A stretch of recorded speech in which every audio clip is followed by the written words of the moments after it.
Hello, Batman. We had an anomaly in Gotham.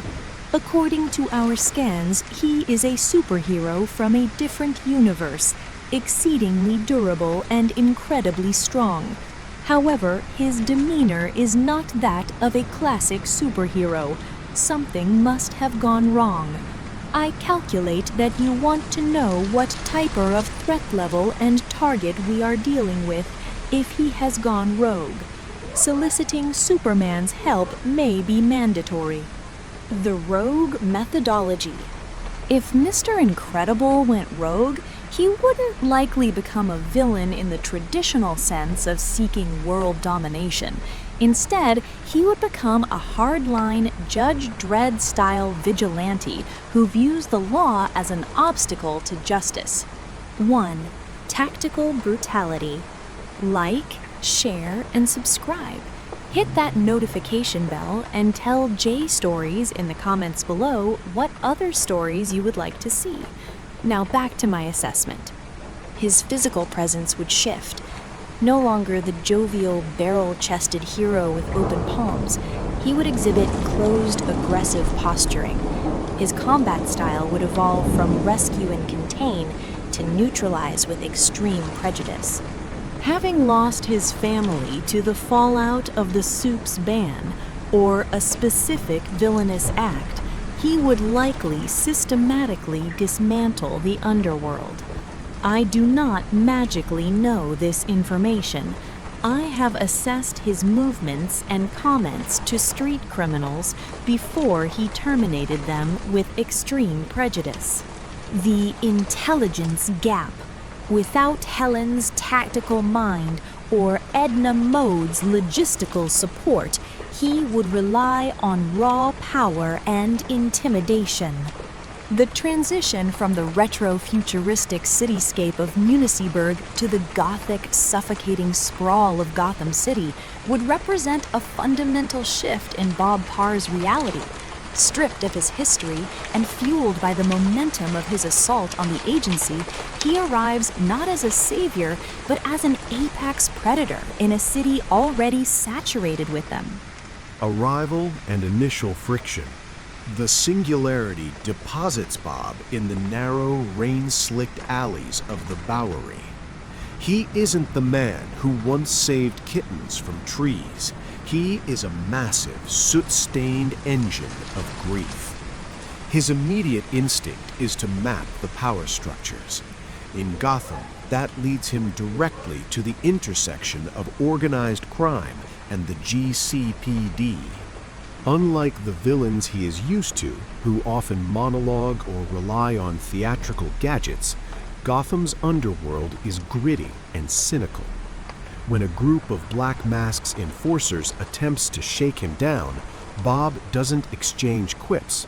He moves with a terrifying economy of motion.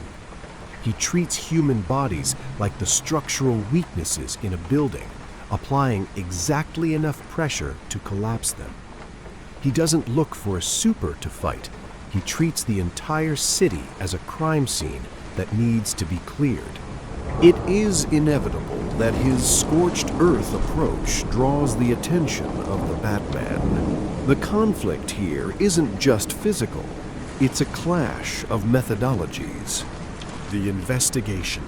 Batman observes Bob from the shadows, noting the stranger's disregard for the theatricality usually found in Gotham. Bob doesn't wear a mask for mystery. He wears the remnants of his suit because it's functional armor. The confrontation. When they finally meet, the air is thick with unspoken threats. Bob's posture is heavy, his center of gravity low, telegraphing a readiness to lunge that Batman recognizes as total commitment. "You're a long way from home, Parr," the Batman says, the voice a low rasp from the darkness of a fire escape. Bob doesn't look up immediately. He continues tightening the heavy metal rebar he just pulled from the wall, turning it into a makeshift pair of restraints for a groaning smuggler. Home is gone. This place looks like what's left of the basement. "You're breaking bones that don't need to be broken. There's a process here." Bob finally turns. His eyes are bloodshot, devoid of the spark that once defined the glory days. The process is why the world rots. You play dress up and call it justice. I'm cleaning the slate. If you're part of the clutter, move. I don't move, Batman replies, his cape flaring to catch the wind, an intentional display of dominance. Bob doesn't flinch. I used to know a guy who talked like you. He's buried under a mountain of paperwork and red tape. I'm done with tape. Batman realizes that standard gadgets, batarangs, smoke pellets, even high-voltage tasers, are ineffective against a man who can bench press a locomotive. Bob's invulnerability makes him a walking siege engine. However, Bob is used to fighting fair or fighting robots. He isn't prepared for the psychological warfare and the sheer environmental mastery of the Caped Crusader. The rogue Mr. Incredible begins a systematic purge of Arkham Asylum, viewing the revolving door of its inmates as the ultimate failure of the city. He doesn't want to incarcerate Joker or Crane. He wants to end the cycle. This forces Batman into a precarious position. He must protect his greatest enemies from a man who is technically a hero but has lost his moral compass. The new normal. Bob eventually realizes that Gotham cannot be fixed with strength alone. The city is a living organism of corruption. He begins to operate from the shadows of the Narrows, a silent, immovable force. He becomes a myth, the ogre of Gotham, a man who doesn't talk, doesn't negotiate, and cannot be stopped by walls or bullets. He becomes the one thing Batman fears most, a version of himself that has finally, irrevocably given up on the hope of a peaceful conclusion. The warehouse smelled of wet copper and ozone. Vincenzo squeezed the grip of his submachine gun until his knuckles turned white. He had faced the Bat. He had even survived a night when the clown was feeling inspired. But this was different. This wasn't a shadow or a joke. This was a force of nature that had traded its soul for momentum. He looked at the heavy steel security door. It was 4 inches of reinforced plating bolted into the bedrock of the Gotham Pier. Then the sound started. It wasn't a bang. It was the screech of metal being forced to scream. The center of the door began to bulge inward, the steel stretching like wet paper. There was no explosion, no finesse, just a rhythmic, terrifying thud of a shoulder hitting the plate. On the 4th hit, the hinges didn't just break, they turned into shrapnel, whistling past Vincenzo's ear. The man who stepped through the wreckage was a mountain of scarred red fabric and bruised muscle. He didn't look at the lights. He didn't look at the crates of contraband. He looked through the men as if they were already ghosts. "Open fire!" Vincenzo screamed. The roar of the gunman filled the room. Tracers lit up the dark, slamming into the giant's chest. Vincenzo watched, his jaw dropping as the bullets simply flattened. They hit the red suit and fell to the floor like hail on a tin roof. The man didn't even blink. He didn't flinch. He just kept walking, his boots crunching over the brass casings. "You're in the way," the giant said. The voice wasn't a growl. It was a flat, hollow resonance that made Vincenzo's teeth ache. It was the sound of a man who had forgotten the taste of food or the sound of laughter. One of the boys, a kid named Leo, panicked and lunged with a combat knife. The giant didn't even turn his head. He caught Leo's wrist in midair. There was a sound like a dry branch snapping, and Leo was suddenly on the floor, not screaming, just staring at his arm in a state of shock. The giant hadn't even looked at him. He was still staring at Vincenzo. "Where is the one they call the Penguin?" Vincenzo tried to speak, but his throat was a desert. He's at the iceberg. Who the hell are you?" The giant paused. He looked down at his own hands, massive, calloused, and stained with the soot of a city that was trying to swallow him whole. He closed them into fists, and the sound of his gloves straining was like a leather strap snapping. "I'm the debt," he said, "and Gotham is long overdue." He didn't walk around the crates blocking his path. He walked through them. Wood splintered and shattered as he cleared a straight line to the exit. He didn't look back at the broken men or the wasted ammunition. He left behind a silence that was heavier than the gunfire. Vincenzo dropped his gun. He realized then that the bat was a nightmare you could wake up from because he had rules. This man was a landslide. You don't negotiate with a landslide. You just hope you aren't in the valley when it starts to move. The rain in Gotham had turned into a thick, freezing sleet that clung to the gargoyles of the old state hospital. On the roof, the air didn't just feel cold, it felt pressurized. Mr. Incredible held a man named Victor Zass by the throat over the ledge. Zass, a man who lived for the hunt, was finally experiencing the sensation of being prey. He wasn't being questioned. He wasn't being lectured. He was being weighed. Bob's thumb was pressed against the killer's carotid artery, feeling the frantic, uneven pulse of a monster. "You count your kills in scars," Bob said, his voice a low, rhythmic vibration that seemed to come from the concrete itself. He didn't look at Zass. He looked out at the city, his eyes tracking the flickering neon of the skyline. "I've seen the files. You're a repeat offender of the worst kind. You aren't a variable. You're a constant. Do it." Zass wheezed, a frantic, jagged grin splitting his face. "Be the hero. Push the button." "I'm not a hero anymore, Victor. Heroes care about the why. I only care about the how much. How much damage can I prevent by removing you from the equation?" Bob's grip tightened. The stone railing beneath his free hand began to crumble, the structural integrity of the building yielding to his subconscious stress. "That's far enough, Bob." The voice didn't come from the shadows. It came from the air. Bob didn't turn. He recognized the tone, the authority of a man who moved mountains. A soft blue and red blur descended from the clouds, landing with impossible lightness on the gravel of the roof. Beside him, the Batman stepped out from the darkness of the elevator housing, his cape wrapping around him like a shroud. Superman stood with his hands at his sides, his posture open but firm. He didn't look like a threat, he looked like a plea. "Put him down. Let's talk about this."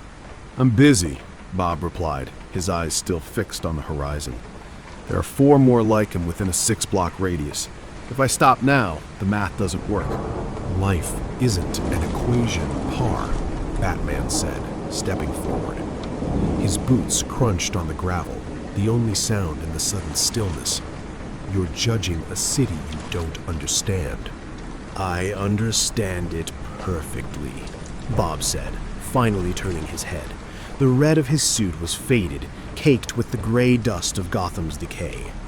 "I spent 15 years in a cubicle pretending the world didn't need me. Then I spent a decade watching the world burn because I followed the rules. My family followed the rules. They're gone. The rules are just a way to make sure the good people die with a clean conscience." Superman took another step, his cape fluttering in the wind. "I know what you've lost. I can't pretend to feel the weight of it, but I know the void it leaves. But you're using that pain as a blunt instrument. You're becoming the very thing that singularity took you away from." Bob let out a short, hollow laugh. You're the sun, Kal-El. You fly above the clouds. You see the big picture. I'm the guy who feels the bones break. I'm the guy who sees the look in their eyes when they realize no one is coming to save them. He shook Zaz slightly, like a rag doll. No one saved my boys. No one saved my wife. Why should I save him? Because if you don't, you're just another tragedy Gotham has to bury, Batman said. He reached into his belt, but not for a weapon. He pulled out a small, battered metal disc, a piece of wreckage from the agency building Bob had been dismantling when he was taken. I found this at the site of the Singularity. You weren't just fighting the agency. You were trying to erase yourself. You wanted to go down with the building. Bob's expression shifted. The stoic mask flickered, revealing a raw, jagged edge of grief. His grip on Zaz loosened just a fraction. It was supposed to be over. It's never over, Superman said softly, his voice echoing with a strange, ancient tired. We don't get the luxury of an ending. We only get the choice of how we spend the middle. You're a father, Bob. Even if they aren't here, that doesn't stop. You still have to set the example. For who? Bob roared, the sound echoing off the surrounding skyscrapers. The ghosts? The memories? Look at this place. It's a tomb. You've been fighting this war for years, Wayne, and the body count only goes up. You keep the monsters in a cage with a revolving door, and you call it hope. I call it negligence. Batman didn't flinch. It's a struggle. It's slow. It's frustrating. But the moment we decide who lives and who dies, we aren't the Guardians anymore. We're the Storm. And you can't rebuild a city after a storm has leveled it. Bob looked down at Zaz, who was now trembling, the bravado failing as he realized the gods were debating his soul. Bob looked back at Superman, whose eyes held a terrifying amount of empathy. "You think you can fix me?" Bob asked, his voice cracking. "You think a few speeches and a change of scenery will make me forget the sound of the air leaving the room?" "No," Superman said, reaching out a hand. "I think you're a man who has been carrying the weight of the world alone for too long. You don't have to be incredible right now, Bob. You just have to be human." For a long minute, the only sound was the wind and the distant sirens of the city. Bob's fingers stayed locked around Zaz's throat, his muscles tensed like a drawn bowstring. The tension was a physical weight, a bridge between the man he was and the monster he was becoming. Slowly, almost painfully, Bob pulled Zaz back over the railing and dropped him onto the gravel. The killer collapsed, gasping for air. Bob stood tall, his shoulders sagging as the adrenaline began to bleed away, replaced by a crushing exhaustion. He looked at his hands, the hands that could crush steel, that had held his children, that were now stained with the grime of a world he didn't belong to. "I don't know how to stop," Bob whispered. "Then we'll show you," Batman said, stepping up beside him. "But not here, not like this." The Dark Knight looked out over his city, then back at the displaced Titan. Gotham doesn't need a judge. It needs a reason to believe the giants are still on our side. Bob looked at Superman's extended hand. He didn't take it yet. He just stared at it. A man standing on the edge of two worlds, wondering if there was enough left of him to save. The transition from the roof of the old state hospital to the silent, crystalline expanse of the Fortress of Solitude was a sensory shock.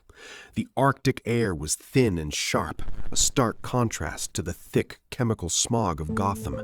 But Bob Parr didn't feel the peace. He felt the isolation. He felt the silence as an accusation. He stood in the center of the crystalline hall, his massive frame hunched, looking at a statue of Jor-El and Lara. He wasn't impressed by the grandeur. He saw only more parents who couldn't save their child from a dying world. "You're vibrating," Clark said, landing softly behind him. He wasn't wearing the cape. He was just a man in a heavy sweater, trying to bridge a gap that spans universes. "I'm ready to move," Bob said, his voice flat. He didn't turn around. "I've spent 3 days staring at ice, Clark. The anger doesn't melt, it just hardens. Bruce thinks you need time to decompress. I think you need a reason to use your hands for something other than a fist." "Bruce thinks everyone is a project," Bob snapped, finally turning. The stubble on his face was thick, and the dark circles under his eyes spoke of a man who fought his family's ghosts every time he closed them. "He wants to mold me into a heavy hitter for his little club, but I don't have his code. I don't have your patience. If a wolf is at the door, you don't put it in a cage so it can get hungry and try again. You stop the threat, permanently." Clark leaned against a crystal pillar, his expression unreadable. "And who decides who the wolves are, Bob?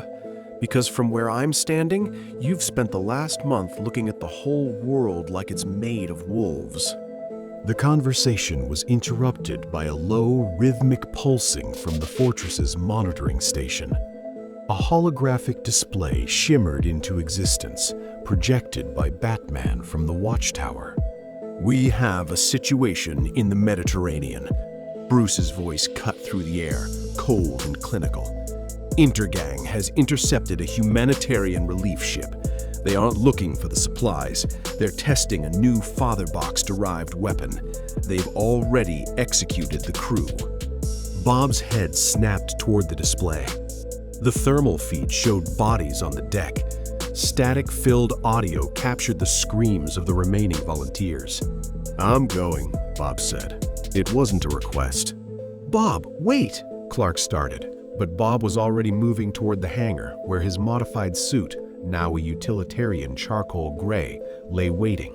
"You want to see if I can be a hero? Bob called over his shoulder. Then watch how I handle a monster. I'm not going there to contain them. I'm going there to end the problem." The Mediterranean, 30 minutes later. The deck of the SS Unity was a slaughterhouse. The Intergang mercenaries, augmented with apocalyptian tech, moved with a mechanical, soulless efficiency. Their leader, a scarred veteran named Kanto, held a shimmering, humming device over the last surviving medic. "The resonance is perfect," Kanto mused. "The fear sharpens the frequency." A sudden, concussive boom rocked the ship. It wasn't an explosion, it was a physical impact. The steel deck plating buckled upward as if hit by a meteorite. Mr. Incredible didn't drop from the sky like Superman. He didn't vanish into smoke like Batman. He hit the deck with the weight of a falling moon, the sheer force of his landing shattering the ankles of the 3 closest mercenaries. He stood up slowly, the charcoal suit straining against his shoulders. He didn't look at the medic, he looked at Kanto. "You're the one in charge?" Bob asked. "Kill him," Kanto ordered, raising his energy lance. The air hissed as a dozen high-output plasma bolts converged on Bob. He didn't dodge. He walked through the fire, his skin absorbing the heat, his eyes locked on the target. He reached the first mercenary, caught the man's rifle in one hand, and snapped the weapon and the man's sternum with a single fluid backhand. He wasn't fighting for the cameras. He wasn't fighting for a win. He was a carpenter removing a rotten board. Kanto fired the father-box weapon. A beam of pure, agonizing antimatter lashed out, striking Bob in the shoulder. Bob grunted, the suit sizzling, but he didn't stop. He lunged, covering 20 feet in a heartbeat. He caught Kanto by the throat and slammed him into the bulkhead with such force that the steel wall wrapped around the villain's body like a shroud. "Stop!" Superman descended, his hand catching Bob's wrist just as Bob drew back a fist that would have turned Kanto's head into a memory. He's neutralized, Bob. It's over. Bob's chest heaved. His eyes were wide, glowing with a primal, terrifying heat. He looked at Kanto, a man who had murdered innocents for a frequency, and then at Superman. He killed them, Clark. He killed them for nothing. And we will see him face justice. But you don't get to be the executioner. Bob wrenched his arm away from Superman's grip. The strength of the motion actually forced the Man of Steel to take a step back. Justice is a word people use when they're too afraid to do what's necessary, Bob spat. He looked down at the dead volunteers on the deck, then back at the godlike man in front of him. You think your way is better because it's cleaner, because you get to sleep at night. But tomorrow another ship will be hit, another family will be destroyed, and you'll be there to catch the guy, and the cycle starts again. Bob stepped over Kanto's broken body, his boots heavy on the deck. I'm not a member of your league. I'm not a symbol. I'm a father who failed his children, and I'm not going to fail these people by letting this man breathe another lungful of their air. He reached down, picked up the discarded Fatherbox weapon, and crushed it into a ball of useless scrap in his palm. He looked Clark dead in the eye. I'll do it your way for the others. I'll clear the deck. I'll save the survivors. But if you try to stop me from finishing a monster who has earned his end, then you're just another wall I have to walk through. The silence between the two titans was heavier than the ship they stood upon. Bob turned his back on Superman and walked toward the lower decks, the sound of his footsteps like the tolling of a funeral bell. He wasn't incredible anymore. He was the consequence. The descent into the hold. The lower decks of the Unity are a labyrinth of sweating pipes and flickering fluorescent lights.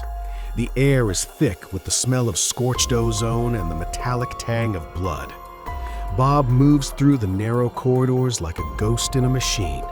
He doesn't use stealth because he doesn't need it. Every door he encounters is either ripped from its track or punched through. He reaches the main cargo hold.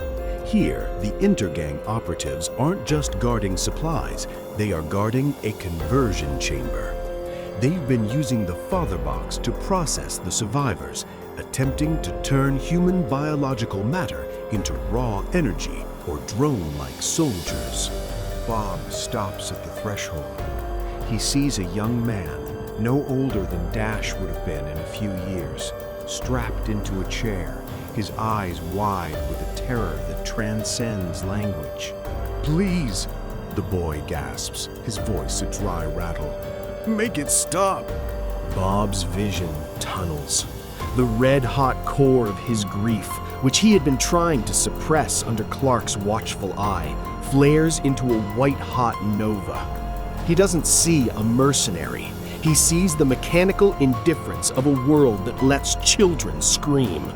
The lead technician, a man augmented with cybernetic limbs that hiss with every movement, turns toward the intrusion. "You're the one the reports mentioned, the heavy. You're supposed to be with the cape. You're supposed to be restrained." "The cape isn't down here," Bob says. The words are flat, devoid of the theatricality of a hero. He moves before the technician can raise his arm-mounted cannon. The sound of the impact is sickening. Bob doesn't punch the man's chest, he punches through it. The cybernetics spark and fail as Bob's fist meets the bulkhead on the other side. He withdraws his arm, and the technician collapses like a puppet with its strings cut. Bob doesn't look at the body. He turns to the other three guards. They are armed with pulse rifles, but their hands are shaking. They've seen the Bat. They've heard of the Man of Steel, but those legends have a ceiling. They have a point where they stop. Looking at Bob, they realize there is no ceiling. "Drop them," Bob commands. It isn't an invitation to surrender. It's a statement of fact. One guard, fueled by a cocktail of panic and combat drugs, opens fire. The pulse rounds hit Bob's chest, searing the charcoal fabric, but he doesn't even break his stride. He catches the barrel of the rifle, twists it into a knot, and uses the wreckage to sweep the guard's legs out from under him. As the man hits the floor, Bob's boot finds his throat. He doesn't press down. Not yet. He looks up at the remaining two.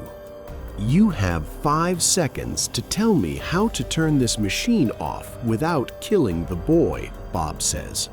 At 6 seconds, the floor gets messy. Bob, stand down.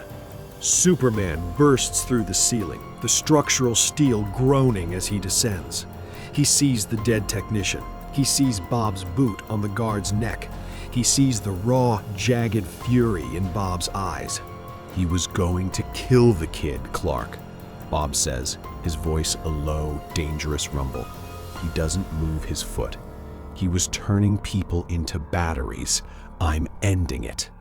The machine is off, Bob. I disabled the power core from the outside, Superman says, his voice pleading.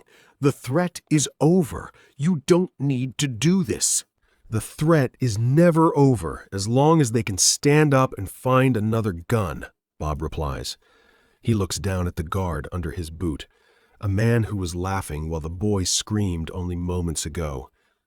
You think you're saving my soul by stopping me. You're just making sure I have to do this again next week.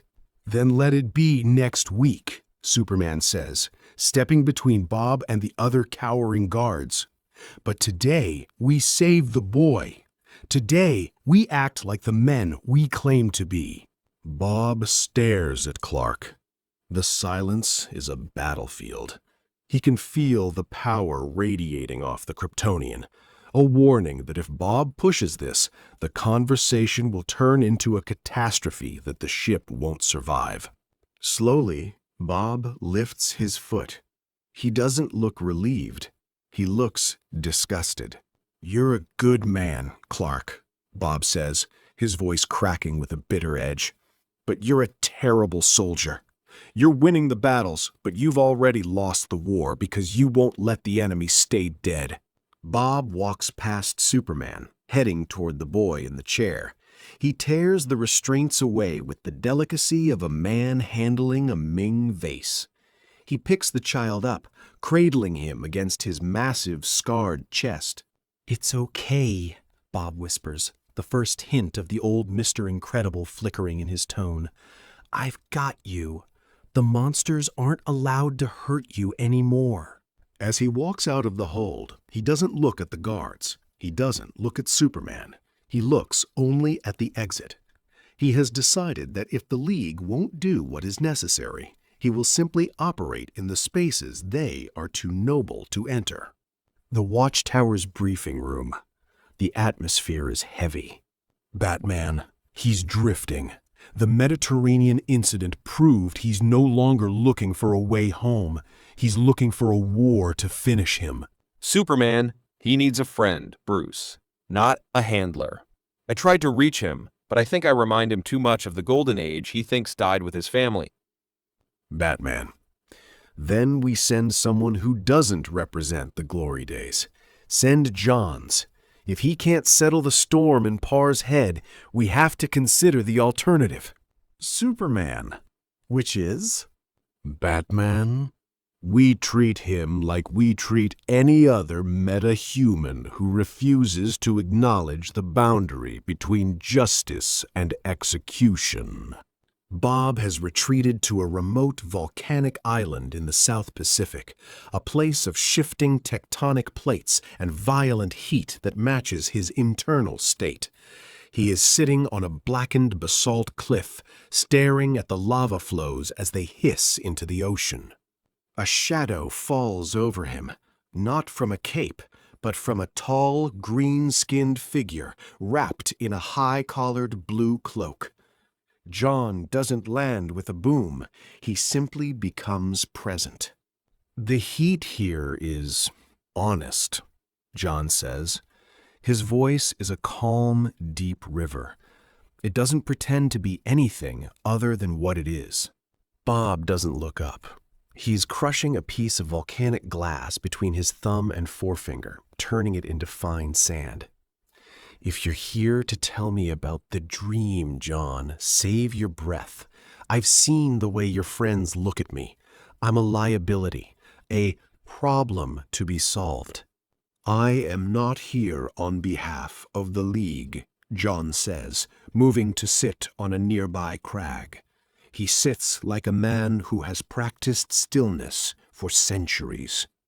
I am here because I can hear the silence in your head.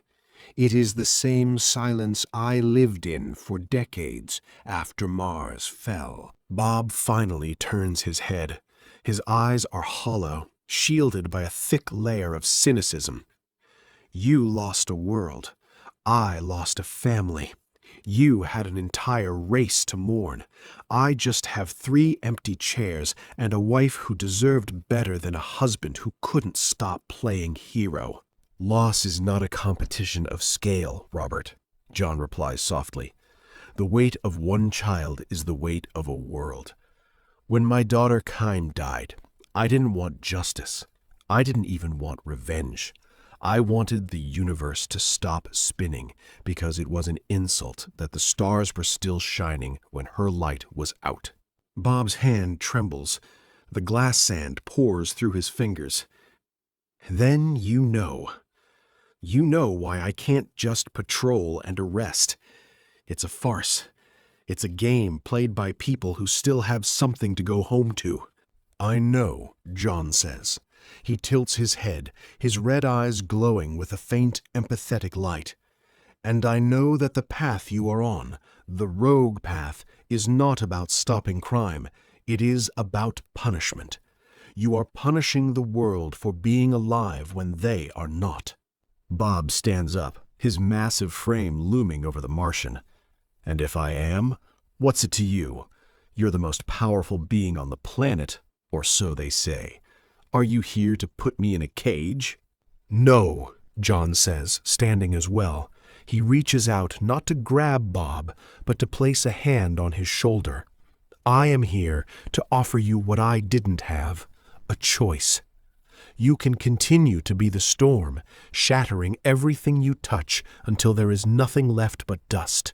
Or you can allow me to show you how to carry the weight without letting it crush the man you were. The psychic bridge. Without waiting for an answer, John opens a sliver of his mind. He doesn't force his way in. He simply lowers the wall. Bob suddenly feels it. He doesn't see Mars, but he feels the Martian manhunter's grief, a vast, cold nebula of memory. But inside that nebula, there is a core of absolute, unshakable peace. It is the peace of a man who has accepted his scars and turned them into a foundation. Bob pulls back, gasping. The heat of the island feels distant.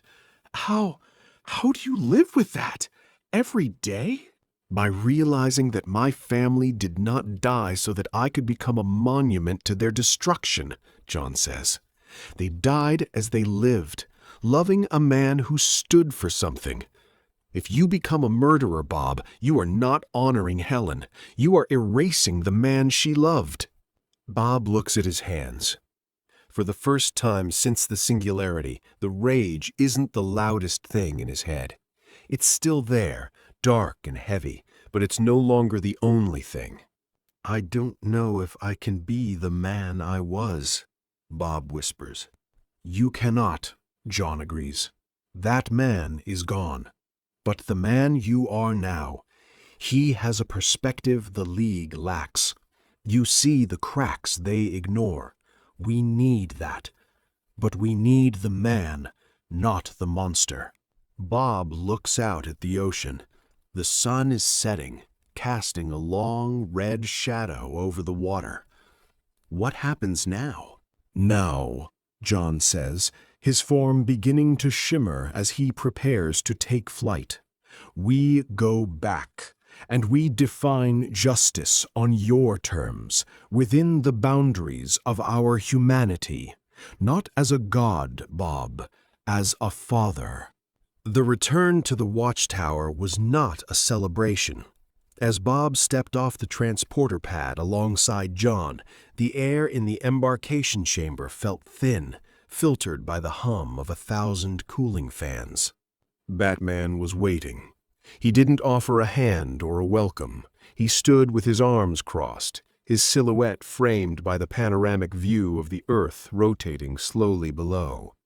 He looked at Bob, not at the man, but at the potential for disaster he represented. "John says you're ready to work," Batman said, his voice a dry rasp. "I say you're a liability that I'm forced to accommodate because the alternative is a war I'd rather not fight." Bob didn't flinch. He walked right up to the Dark Knight, his footsteps heavy enough to vibrate the deck plates. "I'm not looking for your approval, Wayne, and I'm not joining your parade. John thinks I have a perspective you're missing. I think you have a lot of problems you're too polite to solve." "Which is why I've drafted a proposal," Batman replied, gesturing toward a secure briefing room. The Outsider Protocol. Inside the room, the table displayed a map of the world's black sites, places where the law didn't reach and where the League's bright colors were a tactical disadvantage. "The League is a symbol," Batman began, his fingers dancing across the interface. "We represent hope. That means we have to be seen and we have to be perfect. But there are entities, the Light, Checkmate, Intergang, who operate in the gray. They don't fear a trial. They fear a consequence." He looked up at Bob. "I'm forming a unit. Off the books. No cameras, no press conferences, and very little oversight. You lead it."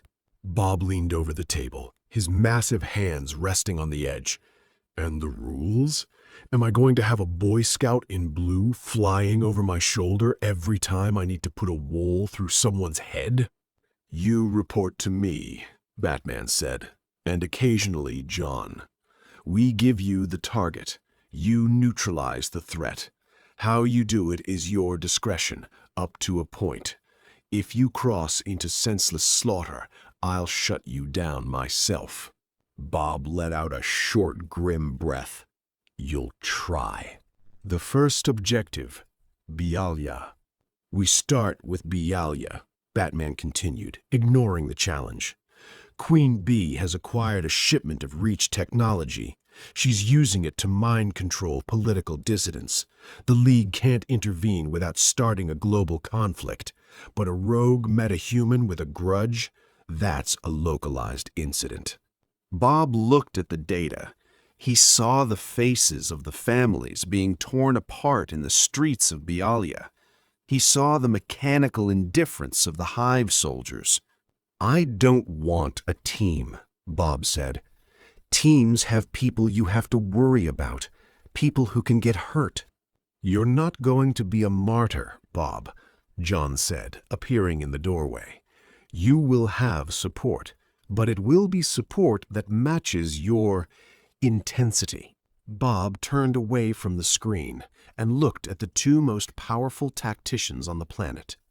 For the first time, he didn't feel like a prisoner of their morality. He felt like an instrument. "I'm going to do this," Bob said, his voice dropping into that low, dangerous register. "But don't expect me to play the part. I'm not wearing the mask for the kids anymore. I'm wearing it so the people I'm coming for know exactly who is ending their day." "Understood," Batman said. "And Wayne?" Bob paused at the door. "If I find out you're using me to do the things you're too noble to do yourself just to keep your hands clean, I'll come back for the person who signed the order." Batman didn't blink. "I'd expect nothing less." Bob walked out of the room, his mind already shifting from the grief of the past to the cold, hard geometry of the mission. He wasn't a hero. He wasn't a villain. He was the heavy that the world had tried to retire, and he was finally going to work. The selection of this team wasn't based on camaraderie. It was based on tactical synergy and a shared tolerance for the extreme measures Bob now considers standard. Batman and John curated a group that wouldn't be horrified by Bob's brutality, but rather would use it as the tip of the spear. The unit, the Gray. The team consists of 4 individuals, including Bob. Each was chosen because they have a void where their idealism used to be. Mr. Incredible, Bob, the Breacher. Raw power, psychological intimidation, and field commander. He views them as tools, not friends. He is wary of their baggage, but respects their competence. Jason Todd, Red Hood, tactical ballistics, lethal precision and urban warfare expert. Jason sees Bob as a kindred spirit. He's the only one who smiles when Bob stops pulling his punches, though he thinks Bob is still too sentimental about civilians. Rose Wilson, Ravager. Infiltration and close quarters. Precognitive combat and high-stakes assassination. She is indifferent. To her, Bob is a biological battering ram. She stays out of his way and waits for the openings his chaos creates. Metamorpho, Rex Mason. Elemental support and logistics. Chemical warfare and structural manipulation. Rex is the heart, if one exists. He's seen his own humanity stripped away and pities Bob. He acts as the buffer between Bob's rage and the mission's collapse. The insertion. The Hive Spire. Bilia. The Hive Spire rose out of the desert like a jagged needle of glass and reach tech. High-frequency disruptors hummed, making the air vibrate with a nauseating pulse. A silent, blacked-out transport hovered 3 miles out. Inside, the red dim light caught the hard edges of the team's gear. Thermal scan shows 60 Hive soldiers in the foyer, Red Hood said, checking the slide on his customized pistols. They've got energy shields keyed to kinetic impact. You hit them hard, they push back harder. Bob sat in the center of the bay, his hands resting on his knees. He didn't have a weapon. He didn't need one. The shields have a saturation point. Everything has a saturation point. He's right, Rose said, sharpening a promethium blade. But if you don't break them on the first hit, they'll fry your nervous system. I don't have a nervous system anymore, Bob said, standing up. He looked at the bay door. I just have a job. Rex, keep the ceiling from falling on the kid and the girl. Jason, clear the flank. I'm going through the front. The Hive soldiers never heard the transport. They only felt the atmospheric displacement when Bob hit the ground. He landed in a crouch, 60 feet from the main entrance. The energy shields flared bright violet, sensing the threat. The soldiers opened fire, beams of concentrated plasma that turned the desert sand to glass instantly. Bob didn't take cover. He moved with a heavy, rhythmic stride. Every time a plasma bolt hit him, he grunted, the smell of singed fabric filling his nostrils, but he didn't slow down. He was a mountain that decided to walk. Target sighted. It's the heavy, a soldier screamed over the comms. Maximum output. Overload the... Bob was there. He didn't punch the shield. He reached out with both hands, his fingers digging into the shimmering violet energy as if it were solid matter. The body language of the soldiers shifted instantly from aggression to pure, unadulterated terror. They were watching a man attempt to tear a force field. You're in the way, Bob growled. With a roar that drowned out the hum of the spire, Bob's muscles surged. The suit's stitching groaned. The air around him distorted as he exerted thousands of tons of pressure against the electromagnetic weave. The shield shattered like a pane of glass.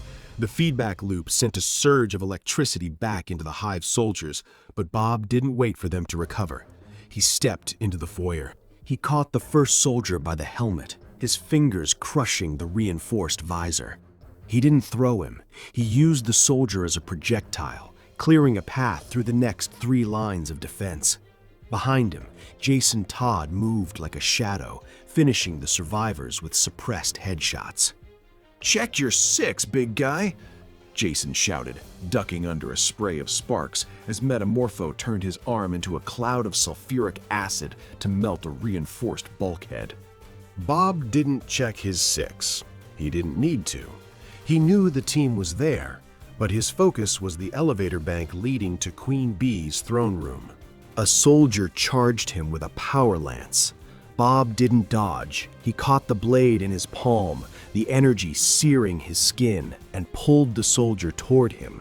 He leaned in close, his face inches from the man's mask. "Tell your queen," Bob whispered, his voice cold and devoid of any heroic timbre. "The glory days are over. This is just the bill coming due." He tossed the man aside and turned toward the elevator. The doors were 6-inch lead-lined steel. Bob didn't look for a keypad. He just began to peel the doors back, the metal screaming in protest. The air inside the throne room was thick with the scent of lilies and ozone. Queen Bee sat atop her dais, her eyes glowing with the amber hue of the Reach Tech interface. She didn't reach for a weapon. She reached for the one thing Bob couldn't thicken his skin against. As the heavy doors hit the floor with a deafening clang, the reality in the room shifted. The cold, sterile laboratory light bled into the warm, golden hue of a Munichburg sunset. "Bob, you're home late." Bob froze.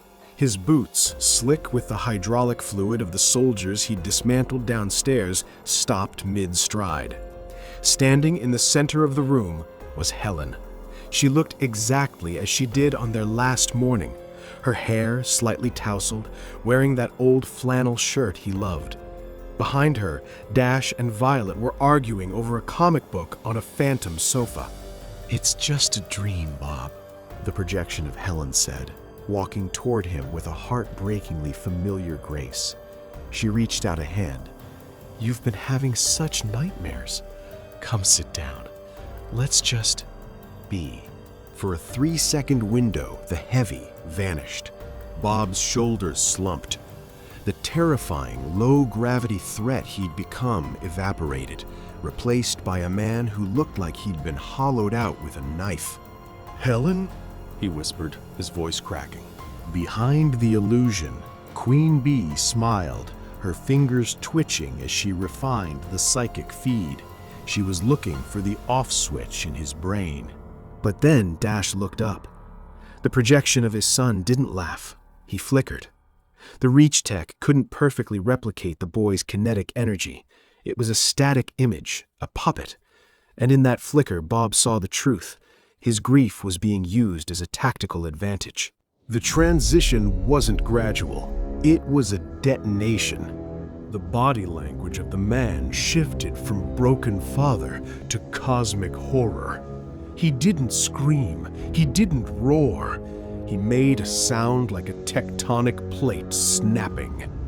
"Don't you touch them," Bob rumbled. He didn't walk. He launched. He ignored the Helen apparition, moving straight through the holographic light. He reached the dais in a blur of charcoal gray motion. Queen Bee's elite hive guard intercepted him, but they might as well have been standing in front of a high-speed train.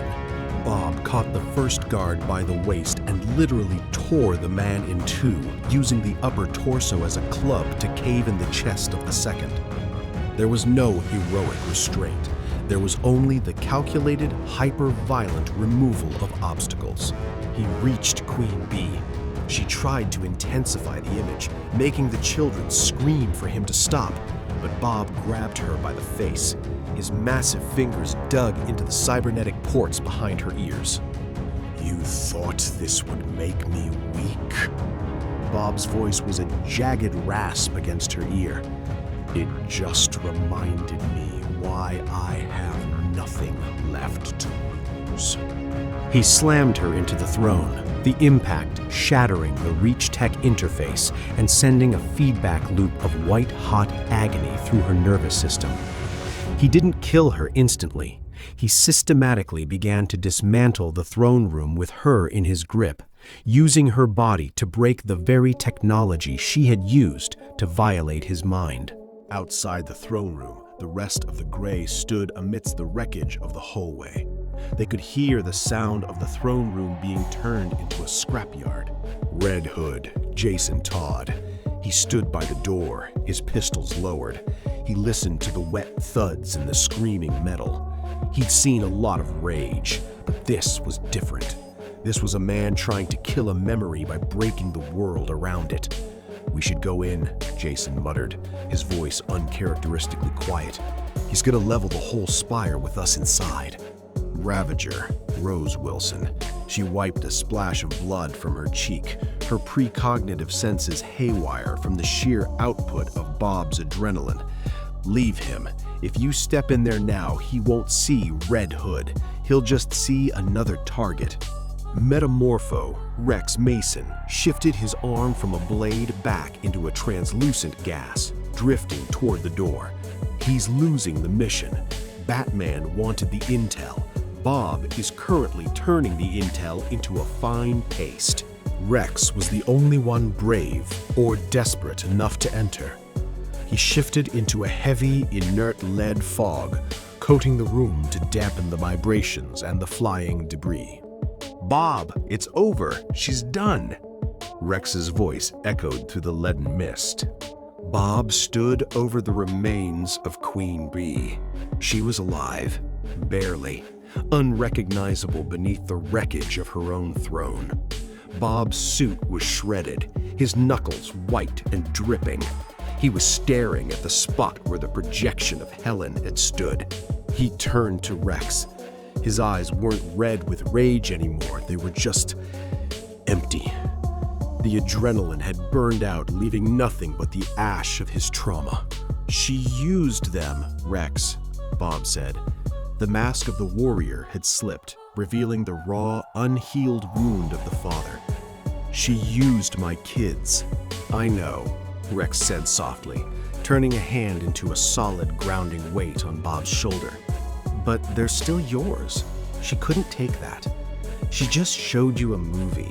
Don't let her win by letting the movie change who you are." Bob looked at the broken Queen Bee, then at his team, the killers, the outcasts, the broken things. He wiped his face with a trembling hand. "Pack it up," Bob said, his voice regaining its cold utilitarian edge. "Get the Boy Scouts their data. We're leaving." The bar was a hole in the wall in the Narrows called the Rusty Nail. It was the kind of place where the light was too dim to see scars, and the music was loud enough to drown out the sound of a man thinking too hard. Jason Todd sat at a corner booth, 2 glasses of cheap amber liquid on the scarred wood. He wasn't wearing the helmet, just a leather jacket and a look of practiced indifference. When Bob walked in, the room seemed to shrink. The displaced hero had to duck to clear the doorframe, his presence a physical weight that made the local lowlifes suddenly decide they were finished with their drinks. Bob slid into the booth opposite Jason. The springs in the seat groaned in a long, high-pitched protest. He didn't look at the glass. He looked at the peeling wallpaper. "Rough day at the office," Jason said, pushing one of the glasses toward Bob. "I've seen Queen Bee's hallucination trick before. She usually goes for your greatest hits. Parents, mentors, that sort of thing." Bob finally looked at the glass. He picked it up. In his hand, the tumbler looked like a thimble. "She used my son's face to try and stop me from breaking her neck. She didn't understand that seeing him only made me want to finish it faster. She made the mistake of thinking you were like the big guy in the cape," Jason said, taking a sip of his own drink. "Thinking that a glimpse of what you lost would turn you back into a Boy Scout. People like us, we don't go back. We just go forward, Through the dirt, Bob stared into the liquid. The body language was heavy, shoulders squared, chin tucked, a man bracing for a blow that wasn't coming. "You died, Jason," Batman told me. "You came back, and you decided the no-kill rule was a luxury for people who haven't seen the bottom of the pit." "I decided that some people are just weeds," Jason replied, his voice dropping. "You pull them, or they choke the garden." Bruce hates it because it means he failed. He thinks if he can just rehabilitate enough monsters, the world will eventually make sense. But you and I know the truth. Bob took a drink. It tasted like fire and copper. The truth is that the world is a series of structural failures. You can patch the cracks, or you can tear down the building and start over. I'm tired of patching, Jason. "Then don't," Jason said, leaning in. He didn't offer a platitude. He offered a cold, hard alliance. "The others, Diana, Clark, even John, they're looking at you and seeing a tragedy. I'm looking at you and seeing the first person in years who actually gets the logic of the street. You're not a rogue, Bob. You're the only one who's actually awake." Bob set the glass down. Bob wasn't being comforted. He was being validated. The isolation he felt was being replaced by a camaraderie of the broken. "I'm going to kill the man who sent me here," Bob said quietly. "Not because I'm angry, but because he's a variable that needs to be removed. If the agency exists in this world, I'll find them, and I'll do to them what I did to that spire." Jason smiled, a sharp, jagged thing. "I know a few guys who can help with the tracking. Bruce won't like us moonlighting, but then again, what he doesn't know won't hurt him much." The two men sat in silence for a moment. The father who lost everything, and the son who was never enough, connected by a shared understanding that the hero's journey ended the moment you stopped believing in the destination. "To the gray," Jason said, raising his glass. Bob didn't clink glasses. He just finished his drink and stood up. "To the job." The request, apartment 4B. Clark Kent paced the length of the small living room, the floorboards creaking under the weight of his anxiety. Lois sat at the kitchen table, her laptop open, surrounded by grainy satellite photos of a flattened Bialyan spire and old Munichsburg police records Bruce had misplaced in a shared drive. "Lois, it's not a good idea," Clark said, his voice strained. "He's volatile. He's not like the others. There's a coldness in him that doesn't just come from the vacuum of space. It's a choice." "Which is exactly why the world needs to hear it from him," Lois replied, not looking up. "The League is hiding him, Clark. You're treating him like a dirty secret. If he's going to be a part of this world, people need to know if he's a protector or a ticking time bomb." "He's a grieving father," Clark argued, stopping by the window. "A man who lost everything to a freak occurrence. Giving him a microphone right now is like giving him matches to someone standing in a gas leak." Lois stood up, walking over to her husband and placing a hand on his chest. "Then be the shield, Clark. Request the interview. Tell him it's a chance to set the record straight. If he's as gone as you say he is, he'll refuse. But if there's a piece of Bob Parr left, the man who wanted to save people, he'll want to be understood." The meeting, the ace of clubs. They didn't meet at the Watchtower. Bob refused to be interviewed in a cage. Instead, he chose a neutral ground, a rough-edged bar in Metropolis that reminded him of the working-class diners in his own world. Bob sat in a booth that was too small for him, his massive shoulders casting a shadow across the table. Clark sat beside Lois, his posture rigid, his super hearing dialed in to the heartbeat of every person in the room. He was ready to move in a microsecond. Lois set her reporter on the table. "Mr. Parr?" Bob looked at the device, then at Lois. He didn't see a reporter. he saw a woman who looked far too much like the life he used to have. I don't prefer anything. I'm just a man who's out of time. My husband tells me you've had a difficult transition, Lois said, her voice softening but remaining professional. But the reports from Bialya tell a story of a man who has given up on the idea of collateral damage. People are calling you the Gray Behemoth. Is that who you want to be? Bob leaned forward. The table groaned. You want to talk about who I want to be? I wanted to be a guy who taught his son how to throw a football. I wanted to be a guy who took his wife to dinner on Fridays. He looked at Clark, then back to Lois. But the universe didn't ask me what I wanted. It took the football. It took the dinner. It left me with the strength to break things. So I'm breaking the things that deserve it. And who decides who deserves it? Lois asked. Is it you? Or is it the anger talking? It's the math, Miss Lane, Bob replied, his body language shifting into a terrifyingly still reveal of his new philosophy. I've spent a lifetime watching the good way fail. I've seen villains come back again and again because heroes are too afraid to finish the job. I'm not afraid anymore. That's the only difference between me and your husband. Clark cleared his throat, his eyes flashing with a brief, warning heat. Bob, that's enough. Is it? Bob asked, turning to Clark. How many times has the Joker escaped, Clark? How many people died last time? If I were in Gotham for a week, that problem would be solved forever. You call that volatility. I call it efficiency. Lois didn't flinch. She leaned in closer. You're talking about execution, Bob. You're talking about becoming the thing that forced your family into hiding in the first place. If Helen were here... Slam! Bob's fist hit the table. It didn't break. He exercised a terrifying amount of control, but the shockwave made the glasses on the bar rattle. The silence that followed was absolute.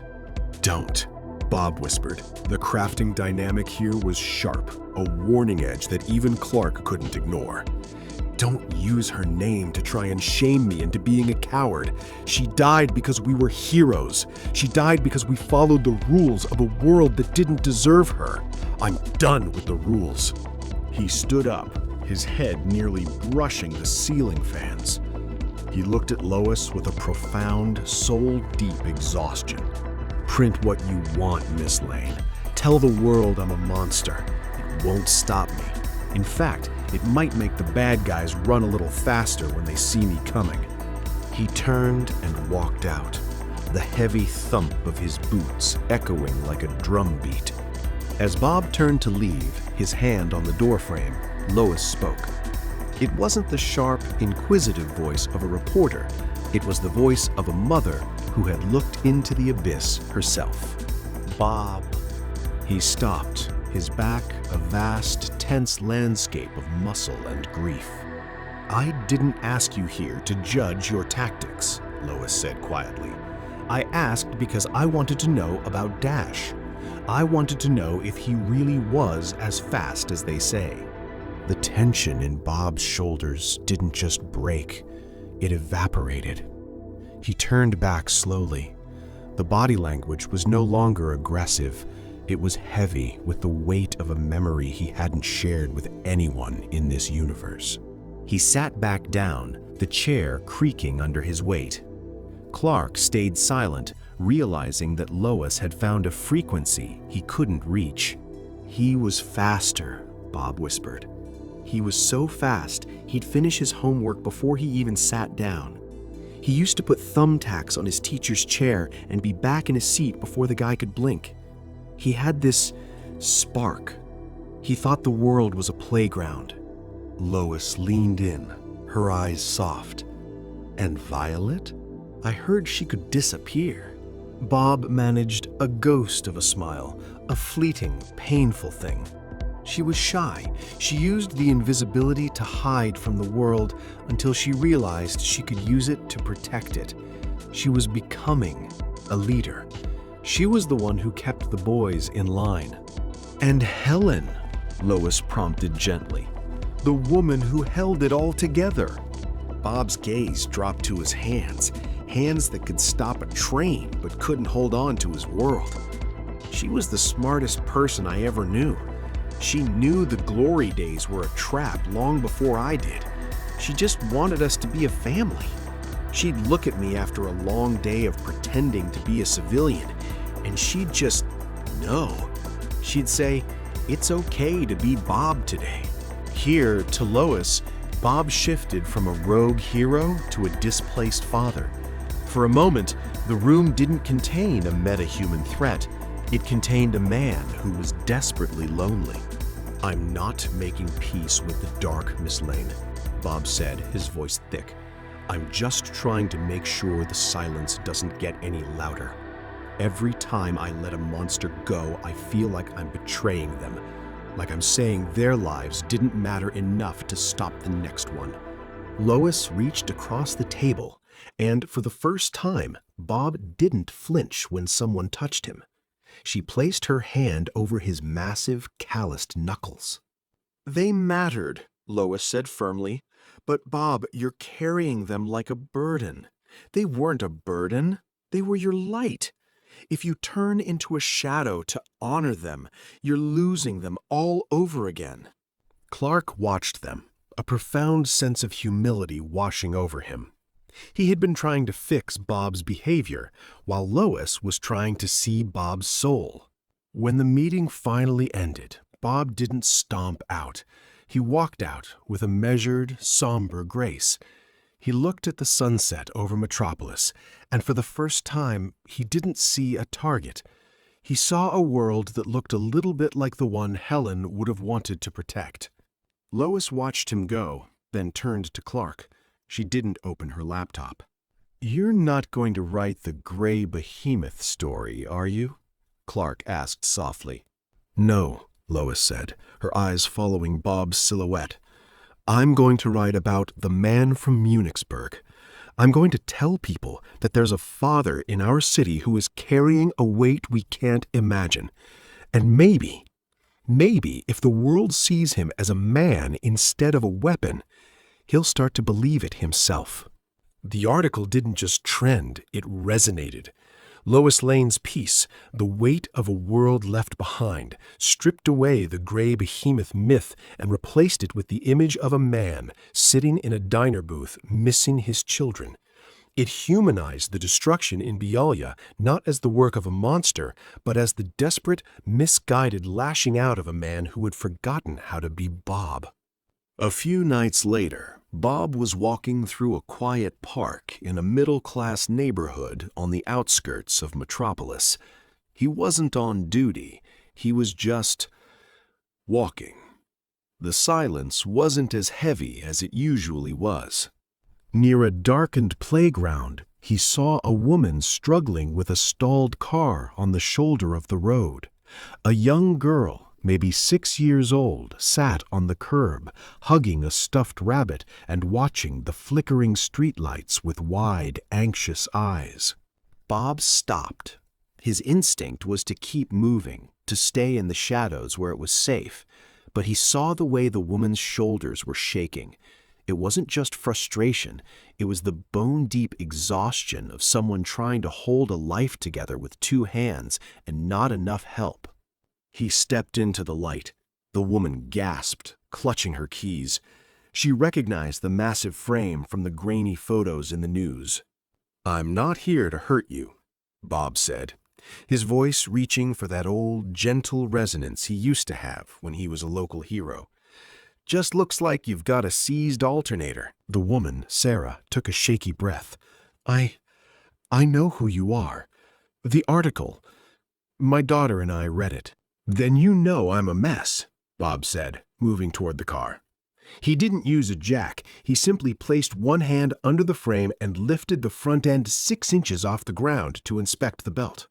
"You're the man who lost his family," Sarah said softly. She didn't sound afraid. She sounded like she was recognizing a peer. "I'm Sarah. This is Maya. We lost her dad 2 years ago, not to a singularity, just a heart that gave out too early." Bob paused.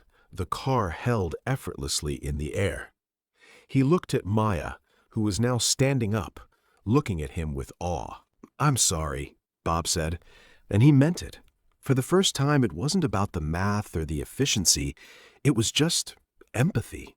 As Bob adjusted the belt and set the car back down with the delicacy of a feather, Sarah didn't look for her wallet. She reached into the back seat and pulled out a thermos of lukewarm coffee. "It's not a Pulitzer-winning interview," she said, offering him a plastic cup, "but you look like you haven't sat down in a year." Bob took the cup. He sat on the bumper of the car, which dipped significantly under his weight. Maya wandered over, her stuffed mabbit in hand. "Are you the strongest man in the world?" she asked. Bob looked down at her. He thought of Dash. He thought of the way Dash used to ask if he could lift a mountain. "No, Maya, I'm just a guy who can lift heavy things. There's a difference." "My mom says you're a hero who's sad," Maya said, tilting her head. "When I'm sad, I draw pictures. Do you want to see my rabbit?" Bob took the stuffed animal. He held it with 2 fingers, treating the cheap fabric like it was made of glass. "He looks like a brave rabbit." Sarah watched them, leaning against the hood. "Lois wrote that you think the world is too broken to save without breaking it a little more. Is that true?" Bob looked at the coffee. "Sometimes it feels that way. Like the only way to stop the fire is to take away the oxygen." "Maybe," Sarah replied, "but if you take away all the oxygen, no one can breathe. Maya and I, we're just trying to get to tomorrow. We don't need a judge, Bob. We just need someone to make sure the streetlights stay on." Here was a pivotal reversal. Bob had been looking at the world as a battlefield where he was the only soldier left. Sarah showed him the world as a neighborhood where people were just trying to survive. He didn't leave immediately. He stayed until her car started, watching the taillights fade into the distance. He felt a strange, quiet sensation in his chest, a localized warmth that wasn't rage. He tapped his comms. "Batman, this is Parr." "I'm listening," Bruce's voice crackled, surprised by the unsolicited check-in. "Tell the Gray Team to stand down for 48 hours. I'm not doing any operations tonight." "No," Bob said, looking at the playground. "I think I just need to be Bob for a while." After a brief silence, "Acknowledged," said Batman. The meeting didn't happen by appointment. It happened because Bob, still operating in the fringes of the Narrows, brought in a teenager who had been caught in the crossfire of a local gang scuffle. He hadn't used his powers to flatten the shooters. He'd simply used his body as a shield and carried the boy to the only light left on in the district, the Park Row Clinic. Dr. Leslie Tompkins was used to seeing the broken results of Gotham's cruelty, but she wasn't used to seeing them delivered by a man who looked like he had been sculpted from granite and grief. The clinic, 2 a.m. The boy was stable, sleeping in one of the 3 cramped recovery rooms. Bob sat on a stool in the hallway, his knees nearly touching his chin, looking entirely out of place amidst the smell of antiseptic and cheap floor wax. Leslie walked out, snapping off her latex gloves. She was an older woman with iron-gray hair and eyes that had seen the Batman bleed more times than she cared to count. She leaned against the doorframe, studying him. "I saw you the other night," she said, her voice surprisingly steady. "In the park, with the woman and the stalled car." Bob didn't look up. "I was just passing through." "You were being kind," Leslie corrected. "In this neighborhood, that's more dangerous than being strong. People start to expect things from you." She walked to a small kitchenette and poured 2 cups of tea, handing one to him. Bob took it, his massive fingers careful not to crush the ceramic. "I know who you are, Robert," she said, sitting opposite him. "Bruce told me about the man from the other side of the stars. He's worried about you. He thinks you're a fuse waiting for a spark." "Bruce worries about everyone's alignment," Bob rumbled. "He treats people like chess pieces. I'm just a guy who's tired of the game." Leslie didn't lecture him. She didn't talk about the hero's journey or the no-kill rule. She simply looked at the way he held his tea with the practiced, agonizing restraint of a man who knew he could break the world if he let go. "I've spent 30 years stitching up the people the heroes couldn't save in time," Leslie said softly. "And I've spent just as long stitching up the heroes themselves. You have a look I haven't seen in a long time. You're not looking for a fight, Bob. You're looking for a reason to stop fighting." Bob looked at her then. His body language shifted. The defensive square of his shoulders dropped just a fraction. "Every time I stop, the silence gets louder. If I'm not the heavy, then I'm just a man whose family is dead. I don't know how to be that person yet." "Then don't be," Leslie replied. "Be the man who brings in injured kids. Be the man who fixes alternators. You don't have to save the city tonight. Just save the boy in the next room. That's enough for one shift." Over the next few weeks, the clinic became Bob's sanctuary. He didn't come as a super. He came as a volunteer. The friendship developed in the quiet moments between emergencies. Bob would use his strength to move heavy medical equipment or reinforce the structural integrity of the aging building. In return, Leslie gave him the one thing the Justice League couldn't: normalcy. They spoke about mundane things: the quality of the tea, the stubbornness of the GCPD, and occasionally the families they had lost. Leslie spoke of her own life in the shadow of Gotham's elite, and Bob spoke of Munichburg. "You're good for him, Leslie," John Jones remarked one evening, appearing in the clinic's shadow.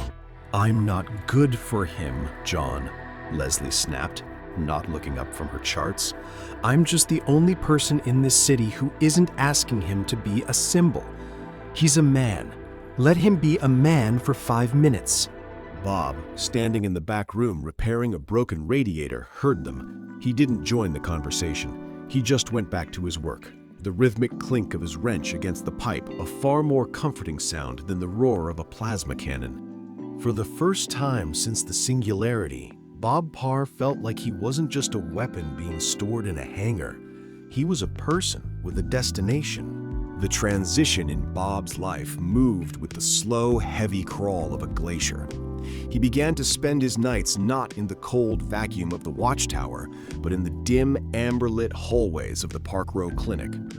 He became a fixture there, the large volunteer who arrived at midnight and left at dawn, usually with grease on his hands or drywall dust on his charcoal gray shirt. Leslie Tompkins was a woman who lived by the rhythm of the heart, and she noticed the change in Bob's pulse. He was still a man defined by a monumental absence, but the jagged edges of his grief were beginning to be smoothed by the mundane. Their friendship didn't grow through grand gestures. It grew through the shared labor of keeping a sinking ship afloat. One Tuesday, the clinic's ancient boiler finally gave up the ghost. Leslie found Bob in the basement, shirtless in the sweltering heat, literally holding 2 pressurized steam pipes together while he waited for the weld to set. "You could have just asked Bruce for a new heating system," Leslie said, leaning against the damp brick wall with 2 lukewarm sodas. "Bruce would send a crew of contractors and a bill of sale," Bob replied, his muscles corded like steel cables under his skin. "Then I'd have to explain why a man who doesn't officially exist is supervising their work. Besides, I like the wait. It reminds me that some things can be fixed if you just hold on long enough." Leslie handed him a drink once he'd finished the repair. They sat on a pair of overturned crates, the rhythmic thrum of the boiler returning to life the only sound between them. You're getting better at it, Leslie noted, studying his face.